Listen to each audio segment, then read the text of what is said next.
Life teaches hard lessons if you are willing to listen.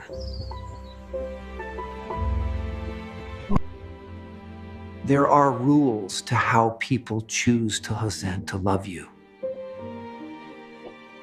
When people need you, they want you deeply. Even your flaws look like strengths to them. They make you feel like they cannot exist without you. But when the need is over, their attitude changes.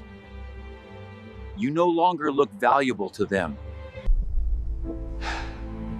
Even your goodness begins to feel like a flaw.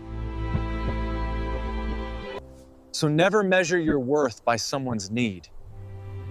Measure it by your self-respect. People may change, needs may end, but your value must remain.